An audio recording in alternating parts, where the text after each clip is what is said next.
আসসালামু আলাইকুম প্রিয় দর্শক,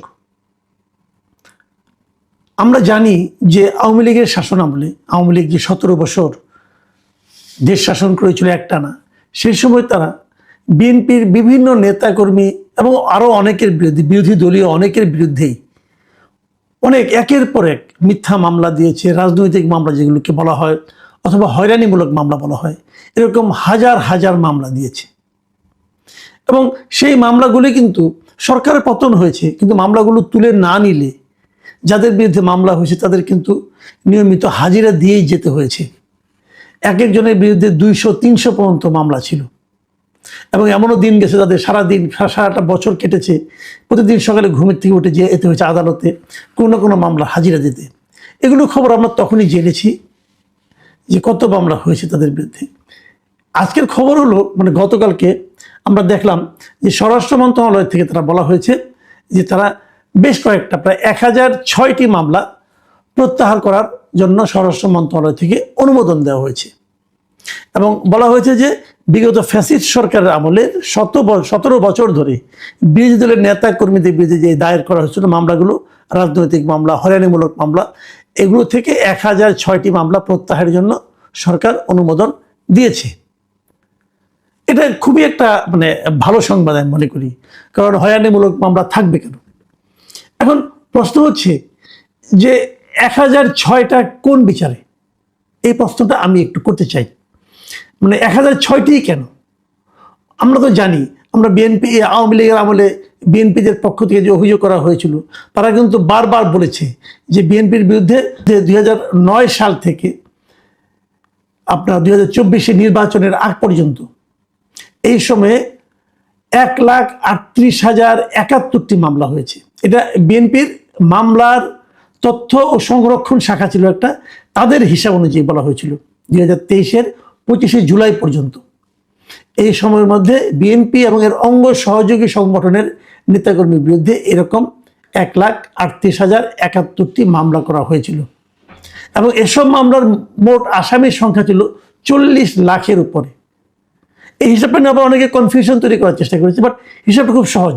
যেমন একজন লোকের বিরুদ্ধে 300 মামলা, তো সে কিন্তু 40 লাখ আসামির মধ্যে সে কিন্তু 300 আসামি একাই, তো এরকম হয়। এবং এর মধ্যে কেবল ঢাকা মহানগরের মামলার সংখ্যা ছিল 17,583টি, অনেক মামলা।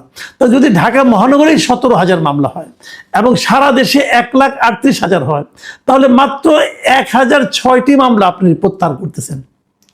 এই 1006টি আপনারা কিভাবে নির্বাচন করলেন? আশা করি আপনারা ঠিকভাবে নির্বাচন করেছেন, কিন্তু তারপরে একটু শঙ্কা থেকে যায় নির্বাচন প্রক্রিয়াটা কি, এটা একটু জানা দরকার। মাত্র এই সরকার দায়িত্ব নিয়েছে মাত্র কয়েকদিন, এক সপ্তাহ এখনো হয়নি।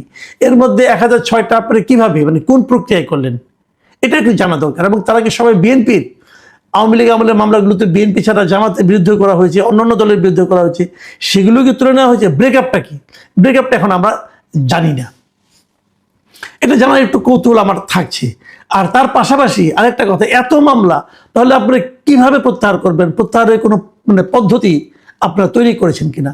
আমরা কিন্তু আগেও দেখেছি যে 111 সরকারের আমলে 2008 সাল পর্যন্ত যে মামলাগুলি হয়েছিল, 2009 সালের প্রথমেই আওয়ামী লীগ দায়িত্ব নেওয়ার পর তারা কিন্তু দ্রুত বেগে বেশ কিছু মামলা প্রত্যাহার করেছে।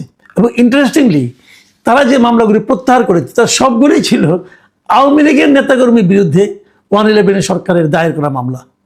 বিএনপির নেতাকর্মীদের বিরুদ্ধে যে মামলাগুলি করেছিল 111 সরকার, সেগুলো তারা প্রত্যাহার করেনি। এবং বেগম খালেদা জিয়া যে জেল খেটেছেন, ওরকম একটা মামলায় কিন্তু খালেদা জিয়া জেল খেটেছেন। আবার ওরকম অনেক মামলা শেখ হাসিনার বিরুদ্ধে ছিল, সেগুলি আবার আওয়ামী লীগ সরকার সব প্রত্যাহার করে নিয়েছে। কাজে আমার জানার খুব আগ্রহ, যারা ক্ষমতায় যান তারা কি কেবল নিজেদের নেতাকর্মী মামলাগুলি প্রত্যাহার করে নেন? ওনাদের নেতাকর্মীর বিরুদ্ধে ছাড়া আর কোনো সাধারণ নাগরিকের বিরুদ্ধে কি হয়রানিমূলক মামলা হয় না?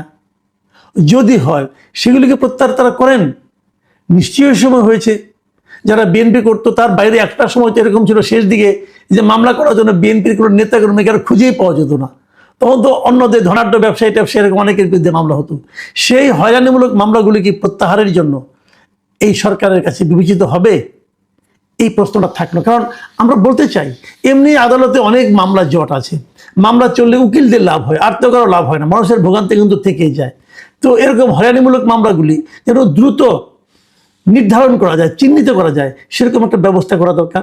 পাশাপাশি চিহ্নিত হলে পর সেগুলো একটা আদেশের মাধ্যমে সবগুলো প্রত্যাহার করে নেওয়া উচিত। মানুষকে হয়রানি থেকে মুক্তি দেওয়া কিন্তু একটা গণমুখী সরকারের অন্যতম একটা দায়িত্ব। এখন আরেকটা প্রসঙ্গে একটু আসি। সেই প্রসঙ্গটা হলো এই যে আওয়ামী লীগের শাসন আমল, তারপরে আওয়ামী লীগের সরকারের পতন ঘটলো, তারপরে আসলো অন্তর্বর্তীকালীন সরকার ডক্টর ইউনূসের নেতৃত্বে। এই সরকার আসার পরেও কিন্তু আমরা মামলার জোয়ার দেখেছি, মানে বানের পানির মতো মামলা হতে থেকেছে এবং এক একটা মামলায় 200-300 লোককে আহত করা হয়েছে। মিরপুরে একটা মামলার কথা আমরা জানি, একজন লোক নাকি হত্যা প্রচেষ্টা, মানে ছড়রাগুলি লেগেছিল তার পায়ে, সেই অপরাধে 40 জন শিল্পী সাহিত্যিকের বিরুদ্ধে মামলা করা হয়েছিল, আর্টিস্টের বিরুদ্ধে মামলা করা হয়েছিল তো 40 জন মোট না, কিন্তু মোট আসামির সংখ্যা মানে 200-র মতো। তো আমাদের শেখ হাসিনাও আছে এবং আরও আছে। এবং তখন একটা অলিখিত নিয়ম ছিল যে মামলায় শেখ হাসিনাকে আসামি করা হবে, সেই মামলায় অন্য যত লোককে আসামি করা হবে তাদের কারো কোনো জামিন হতো না। এটা আমাদের আসিফ নজরুল সাহেবের উদ্ভাবন ছিল সম্ভবত, আমি বলতে পারবো না, বাট এরকম আমরা শুনেছি। কারো জামিন হয়নি, অনেকে পালিয়ে গেছে দেশ ছেড়ে। কি করবে? মামলায় ধরা খেয়ে, হত্যা মামলায় ধরা খেয়ে এবারে জেলে জীবন কাটাতে হবে, থাকিনি। এই সময় কি অনেক এরকম মামলা হয়নি? উত্তরে একজন নিহত হয়েছেন, তার জন্য সেই মামলা আসামি করা হয়েছে সাংবাদিকদের। অনেক সাংবাদিককে এই মামলা আসামি করা হয়েছে, ফারজানা রূপা, শাকিল আহমেদ, এদেরকে এরকম মামলা আসামি করা হয়েছে, অনেককেই আসামি করা হয়েছে। এবং এই যে মামলাগুলোতে আসামি করা হয়েছে, ওনারা কি হত্যা করেছেন অথবা হত্যার প্ররোচনা ওনারা কীভাবে দিলেন? তো এরকম মামলা যাদেরকে অ্যারেস্ট করা হয়েছে ওদের কাউকে ছাড়া হয়নি। আমি স্বীকার করি যে আওয়ামী লীগ আমলে অনেক সাংবাদিক ছিল যারা কি আওয়ামী লীগ সরকারকে এক ধরনের মানে আপনার করেছে, আপনার কি বলে সমর্থন দিয়েছে, টিকিয়ে রাখার চেষ্টা করেছে। এর জন্য একটা অপরাধ হতে পারে, যদি কোনো অপরাধ হয় সেই অপরাধে মামলা করেন, কিন্তু তাদের বিরুদ্ধে হত্যা মামলা দিয়ে আপনাদেরকে আটকে রাখা, এটা কি এক ধরনের হয়রানিমূলক মামলা নয়? এই মামলাগুলিকে প্রত্যাহার করা উচিত না? আবার ধরুন আনিস আলমগীর কথা ধরেন, আমাদের বন্ধু আনিস আলমগীর, সহকর্মী আনিস আলমগীর, মঞ্জুর আলম পান্না, ওনাদের বিরুদ্ধে, এরা তো সাংবাদিক, ওনাদের বিরুদ্ধে কি হয়েছে? সন্ত্রাস বিরোধী আইনে মামলা হয়েছে। মঞ্জুর আলম পান্না বাইরে বেরিয়ে এসেছেন, মামলা কিন্তু শেষ হয় নাই, উনি জামিনে বেরিয়ে এসেছেন, তার মানে ওনাকে যে কিন্তু কোর্টে হাজিরা দিতে হচ্ছে। এটা কি মিথ্যা মামলা নয়? এটা কি হয়রানিমূলক মামলা নয়? আনিস আলমগীর এখনো জেলে আছেন কেন? যেভাবে এই মামলাগুলি প্রত্যাহার করা হলো, আনিস আলমগীর এটা প্রত্যাহার করা যেত না। আনিস আলমগীর কোনো পলিটিক্যাল লোক? আনিস আলমগীরকে ডক্টর ইউনূস সরকার, আমি তো মনে করি ডক্টর ইউনূস নিজে ব্যক্তিগতভাবে তার প্রতি রোষান্বিত হয়ে তাকে হয়রানিমূলক মামলা আটকে জেলে ঢুকিয়ে দিয়েছেন, এটা আমার ধারণা। তো তার মামলাটা কেন থাকবে?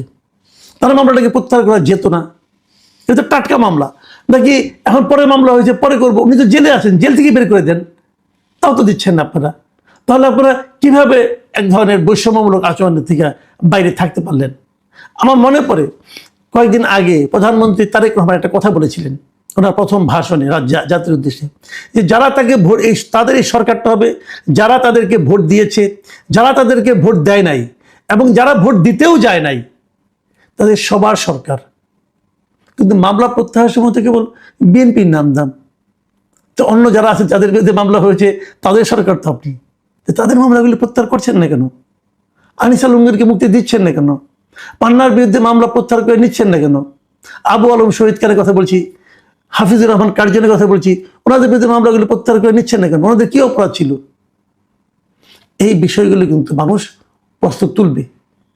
আমার কথা হলো এই 17 মাসে, খালি 17 বছর ধরলে হবে না, 17 মাসেও যার মামলা আছে সেগুলো আপনার পর্যায়ক্রমে প্রত্যাহার করে নিন।